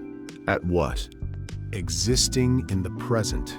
You don't look like you're waiting for a siren anymore. Bob looked at his hands, the same hands that had dismantled the Bialian spire. I still hear it, Leslie. The silence is still there. But the work, it helps. When I'm fixing a radiator or carrying a crate of vaccines, I'm just Bob. The world doesn't expect me to save it. It just expects me to be useful. The peace was interrupted on a Thursday night. The bell at the clinic's front door didn't ring. The lock simply clicked open as Jason Todd stepped inside. He wasn't wearing the Red Hood mask, but he was wearing his tactical gear, and he smelled of cordite. He found Bob in the break room, helping Leslie sort through a shipment of donated antibiotics. "We have a lead on the agency, Bob," Jason said, his voice cutting through the quiet atmosphere like a blade. "A logistics hub in the Diamond District. They're moving tech that matches your world's signature. Rose is already on site. We move in 20 minutes. Bob paused, a bottle of amoxicillin in his hand. The old heavy instinct flared, the desire to hunt, to break, to find the people who had taken everything from him. Leslie didn't move. She didn't shout. She just kept sorting her charts, but her presence was a physical barrier. "He's in the middle of a shift, Jason, and he's not a weapon you can just pick up when you feel like hitting something." Jason looked at the doctor, then at Bob. "This isn't a patrol, Doc. This is the goal. This is what we're here for." Bob looked at Leslie's tired eyes, then at Jason's frantic energy. He felt the pull of the rogue path, the one that promised the catharsis of violence. But he also felt the weight of the radiator he'd fixed, and the way Maya had looked at him in the park. "I'm not coming," Bob said. Jason blinked, stunned. "Excuse me?" "You and Rose handle the recon," Bob said, his voice steady. "If it's a high-level threat, call me. But I'm not going in just to burn a warehouse. I have people here who are counting on me to be here at 6 a.m. when the morning shift starts." Jason stared at him for a long beat, his jaw set. "You're getting soft, Parr. Batman's rehabilitation is working on you." "It's not rehabilitation, kid," Bob said, standing up and towering over the younger man. "It's a choice. Now get out of my clinic. You're tracking mud on the floor." After Jason left, the room was silent for a long time. Bob went back to the antibiotics, but his hands were trembling slightly. "That was hard for you," Leslie said softly. "It was the first time I've said no to the anger," Bob admitted. He looked at her, his expression raw. "Does it get easier?" "I don't know," Leslie said, reaching over to pat his hand. "I've been saying no to this city for 30 years. Some nights it's easy. Some nights you want to let the building burn. But you stayed. That's the first victory." Bob nodded, a slow, thoughtful motion. He wasn't the man he was in Munichburg, and he wasn't the monster from Gotham's alleys. He was something new, a man learning to live in the gap between the two. The watchtower's observation deck was silent, save for the low hum of the station's life support systems. Batman and Superman stood before a high-resolution feed of the Park Row Clinic. On the screen, Bob was seen through a grainy security camera sitting on a low bench next to Leslie. He was carefully repairing a blood pressure cuff while she leaned against the counter, laughing at something he'd said. "He's not checking his comms every 10 minutes anymore," Clark noted, his arms folded. A small, genuine smile touched his lips. "I haven't seen his heart rate this stable since he arrived in this universe." "He's finding a tether," Bruce replied, his eyes fixed on the screen, analyzing the way Bob tilted his head toward Leslie. "I expected him to find it in the work, in the gray missions. I didn't anticipate Leslie." "She's exactly what he needs, Bruce. She doesn't see him as a weapon or a tragic lore entry. She just sees a man who's good with his hands and carries a lot of weight. Bruce tapped a key, closing the feed. The danger is that he's becoming protective. If the agency or any of Gotham's elements realize she's his anchor, they'll target her to get to him. And if he loses her, he won't just go rogue, he'll level the city. Then we make sure they don't, Clark said firmly. But for now, let him have this. He's learning how to be Bob Parr again. The shift from volunteers to confidants happened in the small, unremarkable spaces of the night. It wasn't a whirlwind romance. It was a slow, deliberate grounding. Bob began to arrive at the clinic earlier, often bringing a small bag of groceries. He'd realized Leslie often forgot to eat when the trauma ward got busy. He would set up a small electric stove in the back room and cook simple meals, things Helen used to make, while Leslie finished her rounds.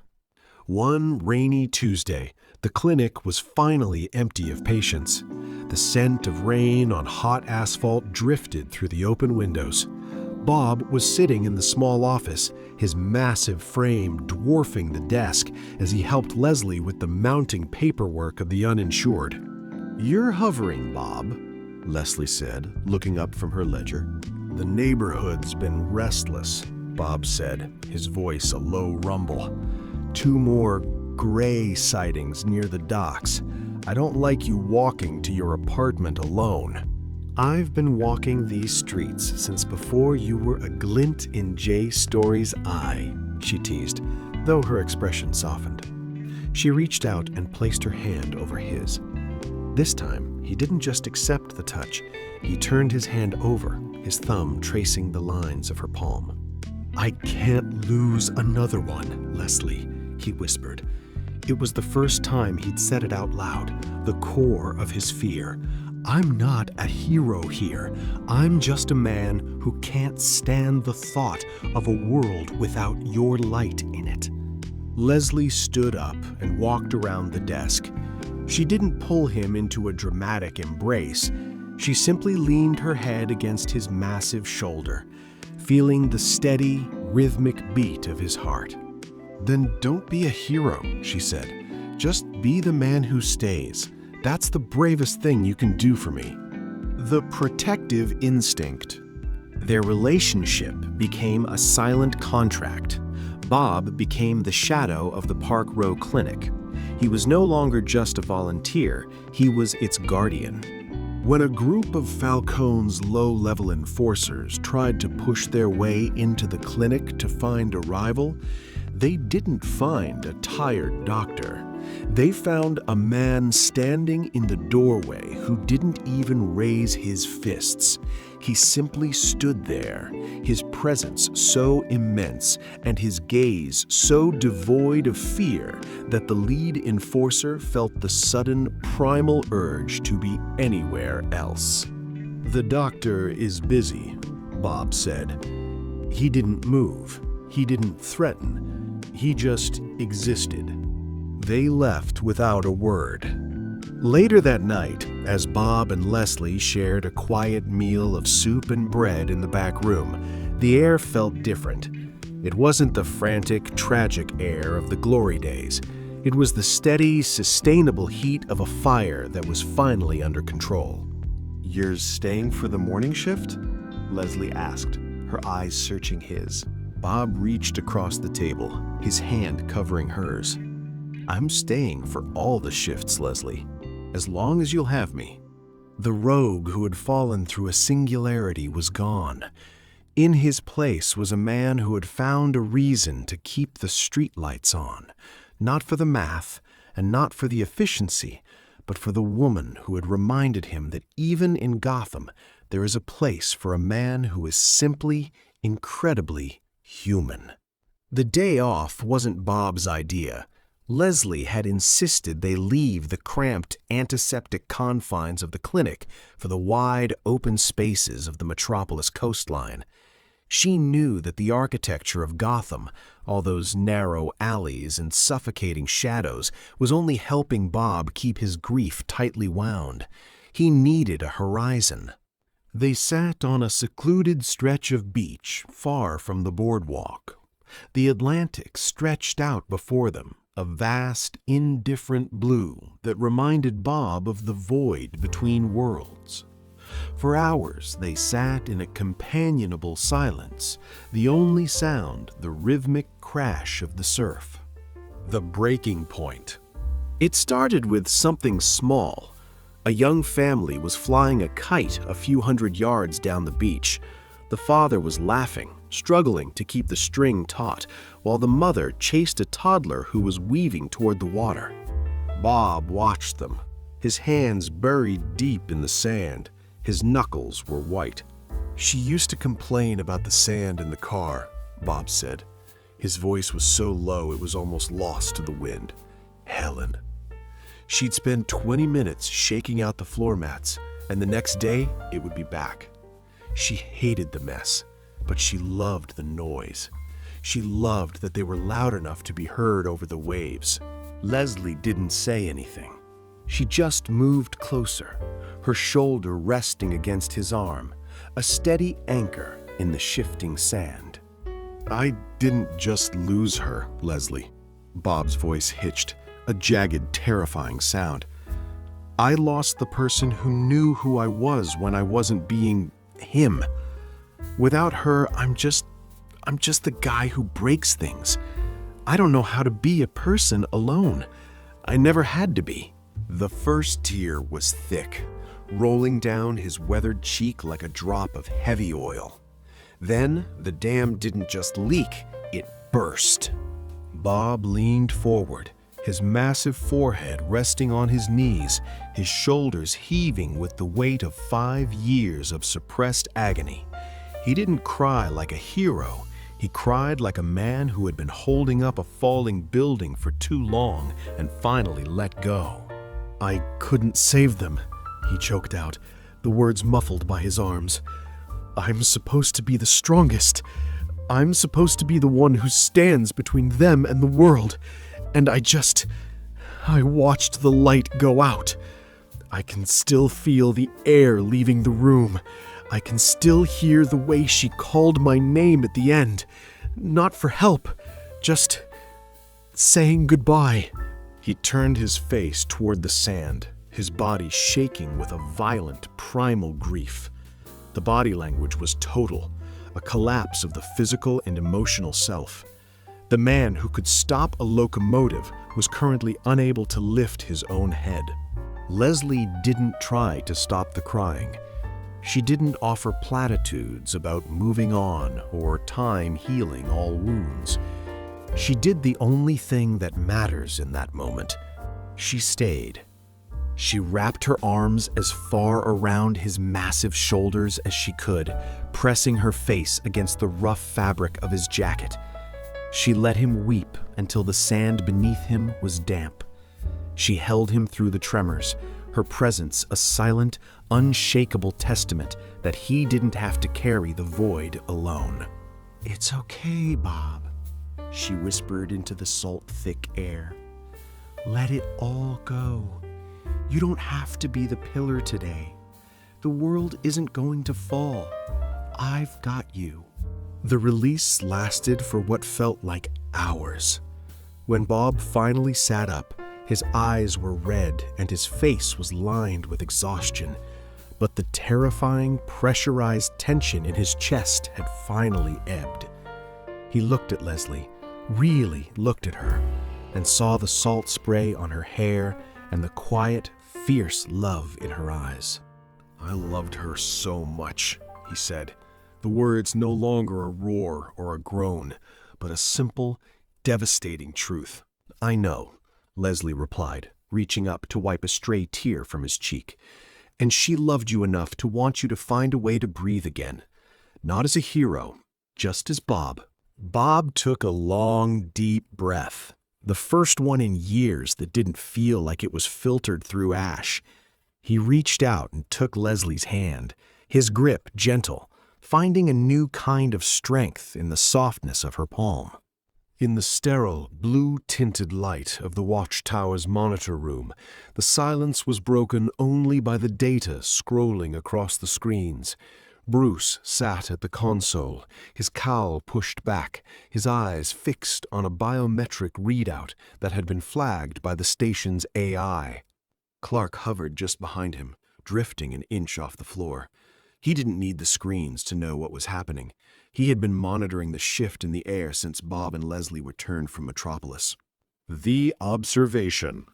His resting heart rate has dropped another 10 beats per minute, Bruce said, his voice devoid of its usual clinical coldness. The cortisol levels in his bloodstream, which have been at combat-ready peaks since he arrived, are finally stabilizing. He's not vibrating anymore, Bruce, Clark added softly. Whenever I was near him before, he felt like a live wire. Now he feels grounded. He's not looking at every exit like he's planning an escape or an assault. Bruce pulled up a file from the Park Row Clinic's external security. It showed Bob arriving for his shift. He wasn't wearing the tactical charcoal suit. He was wearing a heavy canvas coat and carrying a bag of fresh oranges. As Leslie met him at the door, the camera caught a moment, a brief, unforced smile from Bob as he leaned down to listen to something she was saying.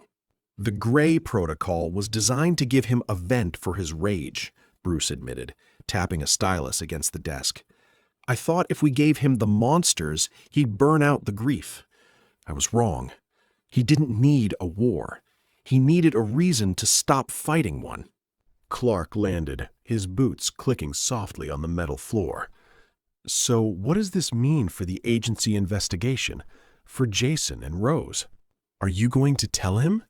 No, Bruce replied, a shadow of a smile playing at the corners of his mouth. Leslie already has. If we interfere now, we risk breaking the tether. We let him stay in Park Row. We let him be the guardian of that clinic. If the agency moves, we'll be his backup, not his handlers.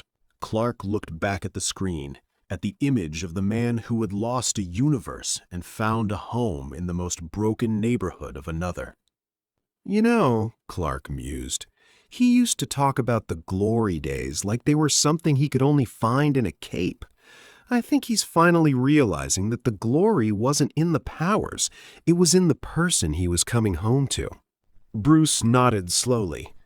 He's not a rogue anymore, Clark. He's a neighbor. And in this city, that's much harder to be. The two titans of the Justice League stood in silence, watching the monitor until Bob and Leslie walked out of the camera's frame, heading back into the clinic to face a night of mundane human miracles. The transition from the sterile, high-tech watchtower to the warmth of Leslie's small apartment above the clinic felt like crossing between dimensions. The air here didn't smell of ozone or recycled oxygen. It smelled of garlic, simmering tomatoes, and old books. Bob stood in the tiny kitchenette, his massive frame making the space look like a dollhouse. He was wearing a plain sweater Leslie had found for him. It was tight across his shoulders, but it was soft. He was stirring a pot of sauce with a wooden spoon that looked like a toothpick in his hand. The domestic peace. Leslie sat at the small wooden table, which Bob had reinforced with steel brackets just a week prior. She was watching him, a glass of red wine in her hand and a look of quiet contentment on her face. "You're over-stirring," she teased. "The sauce knows what it's doing, Bob." "In my house, back then, if you didn't keep it moving, the boys would find a way to make it explode," Bob said, his voice light. The memory didn't bring the usual sharp sting of salt and ash. It brought a soft, melancholic warmth. He turned to her, the golden light of the apartment catching the gray at his temples. "It's quiet, Leslie. I'm still getting used to the quiet." "Quiet is a gift in this city," she replied, standing up to join him. She leaned against his arm, her head barely reaching his bicep. "You've earned a little peace." He set the spoon down and turned to face her, his hands resting gently on her waist. Hands that could crush boulders, now moving with the precision of a watchmaker. For the first time, he wasn't looking for a threat. He was just looking at her. The moment was shattered not by a scream, but by a sound Bob's ears were uniquely tuned to, the high-pitched whine of a dimensional stabilizer. It was a sound from his world, the hum of the agency's specialized tracking tech. He didn't panic. The body language shift was instantaneous, but it wasn't the blind rage of the gray missions. It was the focused, protective stance of a man defending his home. "Leslie, get behind the counter," Bob said, his voice dropping an octave. What is it? "They found me." The window didn't shatter. It disintegrated into a fine mist of glass as three figures in high-tech, matte black armor swung in. They weren't Gotham thugs or intergang mercenaries. These were agency cleaners, equipped with localized gravity nullifiers and neural inhibitors designed specifically for high-power supers. The lead operative raised a weapon, a jagged, glowing rifle that hummed with the frequency of the singularity. "Subject 01 Par, you are unauthorized for displacement. You are required for debriefing." Bob stepped forward, shielding Leslie completely. He didn't reach for a weapon. He didn't even put on a mask. "You crossed an ocean and a universe to find me," Bob said, his voice a low, terrifying rumble. "You think I'm going back to a world where you let my family die? You think I'm going back to be your lab rat?" "Refusal will result in the termination of the local witness," the operative stated, the rifle barrel shifting toward Leslie.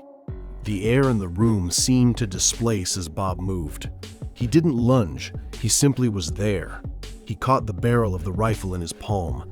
The neural inhibitor pulsed, sending thousands of volts of specialized energy through his arm to scramble his motor functions.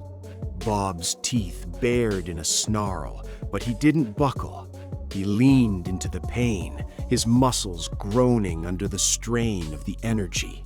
"This isn't Munichsburg," Bob growled, his grip tightening until the high-tech alloy began to liquefy under his pressure.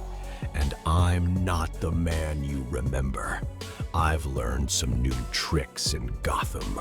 With a brutal twist, he snapped the rifle like a dry twig.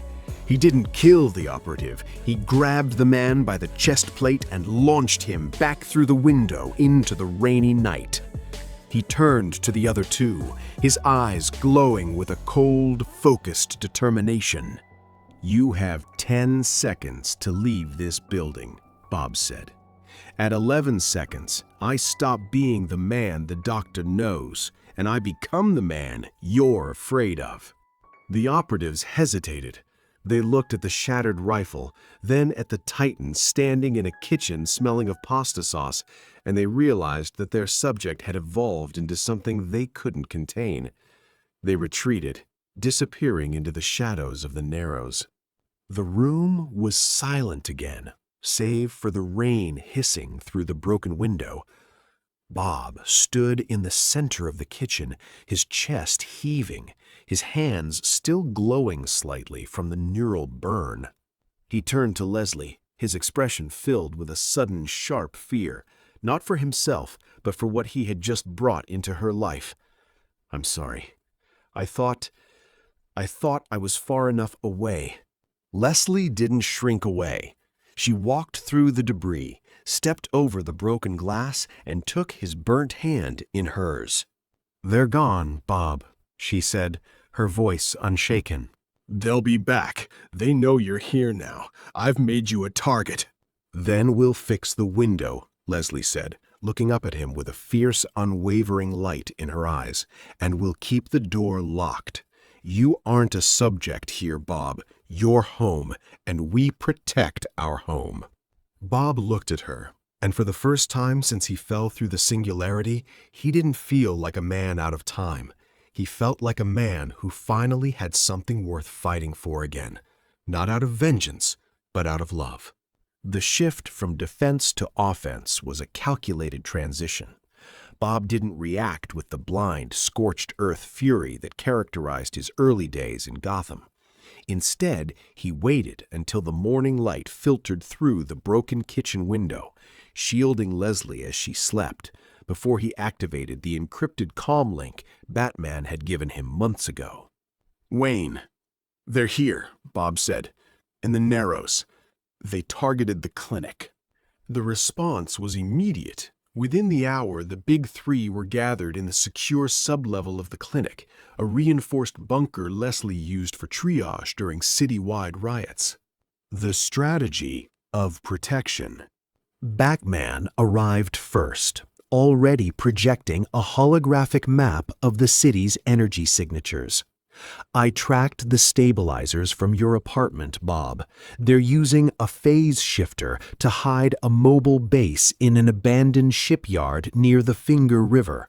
It's agency tech, but they've integrated it with local power grids. Superman landed a moment later, his expression grim but focused. I've scanned the perimeter. They have dampeners that mimic the red sun frequency. They're expecting me. And they're definitely expecting you. Bob looked at Leslie, who was sitting at her desk, calmly sipping coffee despite the gods and titans pacing her office. What about her? If I leave to take that base down, I'm leaving a hole in her defense. They know she's the reason I'm staying. The accommodations for Leslie. Batman stepped forward, handing Leslie a small, unassuming silver bracelet. This is a localized kinetic shield generator keyed to your biosignature. If any high-velocity object or energy pulse comes within 3 feet of you, it deploys a hardened light barrier. The Shadow Guard. I've also reassigned a unit, Batman continued. Cassandra Cain, the orphan, will be stationed on the roof of the clinic. She is the best hand-to-hand fighter I have. If anyone breathes near this building, she'll know. The safe house, Superman added. If the situation escalates, I've prepared a room at the fortress. It's the safest place in this or any other galaxy. But for now, we make this clinic a fortress of its own. Leslie looked at the bracelet, then at Bob. She didn't look afraid. She looked resolved. Go finish it, Bob. I'm not going to be the reason you hesitate. The attack on the agency's mobile base wasn't a gray mission. It was a surgical strike. Bob didn't wear the charcoal suit. He wore a modified version of his classic red, reinforced by Wayne Tech weave. He wanted them to see the man they thought they could control. The base was a sprawling complex of shimmering, translucent walls, tech that looked like it belonged in Munichburg, not Gotham. As the trio approached, the agency's cleaners deployed in force, using gravity rifles to try and pin Bob to the ground. "I've got the snipers!" Superman shouted, blurring into the sky to intercept the overhead platforms. "I'm taking the server room," Batman called out, vanishing into the shadows of the shipping containers. That left the main gate for Bob. The breach of the agency. Bob didn't punch the gate.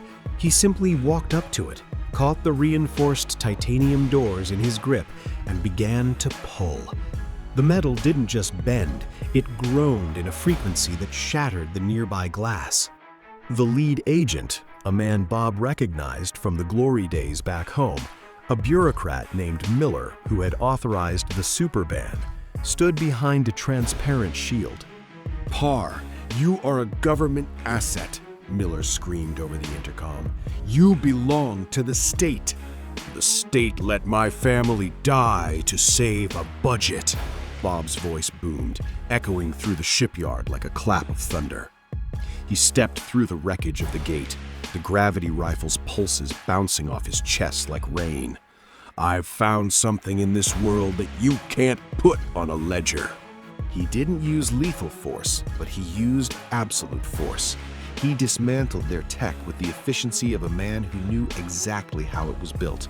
He crushed their stabilizers, fried their neural links, and left the cleaners incapacitated in their own containment fields. He reached Miller's inner sanctum.